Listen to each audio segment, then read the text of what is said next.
আসসালামু আলাইকুম রহমতুল্লাহি অবরাকাতু।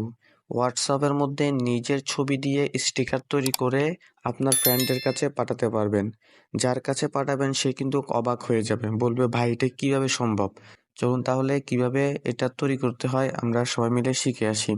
এখান থেকে হোয়াটসঅ্যাপে চলে যাবেন, হোয়াটসঅ্যাপে আসার পরে যার কাছে পাঠাবেন তার আইডিতে চলে আসবেন। আইডিতে আসার পর এখান থেকে যে পিকটা দিয়ে আপনি হোয়াটসঅ্যাপে স্টিকার বানাতে চাচ্ছেন ওই পিকটা প্রথমে তার কাছে পাঠাবেন। ধরুন আমি এখান থেকে একটা পিক গ্যালারিতে চলে যাই, একটা পিক তার কাছে পাঠাই।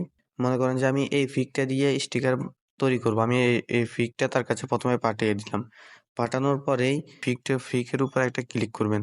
পিকের উপরে ক্লিক করলাম। পিকের উপরে ক্লিক করার পরে এখান থেকে উপরে দেখবেন যে থ্রি ডট নামে একটি অপশন আছে। থ্রি ডটের উপর আপনাকে ক্লিক করতে হবে। থ্রি ডট উপরে ক্লিক করলাম। থ্রি ডট উপরে এখানে ক্লিক করার পর এখানে লেখা আছে ক্রিয়েট স্টিকার, এখানে ক্লিক করতে হবে।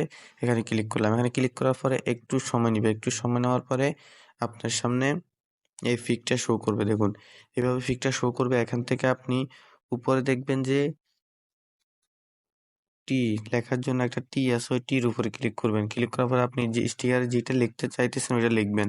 যেমন আমি লিখেছিলাম গুড মর্নিং। আমি এখানে লিখলাম গুড মর্নিং। এখান থেকে আপনি কালার পরিবর্তন করতে পারবেন। দেখুন এখানে কালারিং আছে, আপনারা এখান থেকে কালার পরিবর্তন করতে পারবেন। যেমন কি আমি একটা কালার দিয়ে এখানে এই যে এই কালারটা দিয়ে দিলাম। না হলে এখান থেকে আমি উপর দেখবেন যে কোনায় দেখবেন যে ডোন নামে লেখা আছে, এই ডোনের উপরে ক্লিক করতে হবে আপনাকে।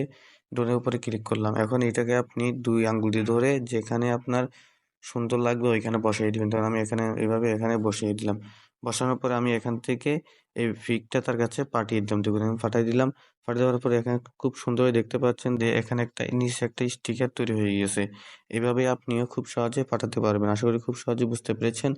এভাবে মোবাইল সম্পর্কে আরো নতুন ভিডিও পেতে অবশ্যই আমার ইউটিউব চ্যানেলটি সাবস্ক্রাইব করবেন। যারা ফেসবুক পেজ থেকে দেখছেন অবশ্যই ফেসবুক পেজটি ফলো দিয়ে রাখবেন।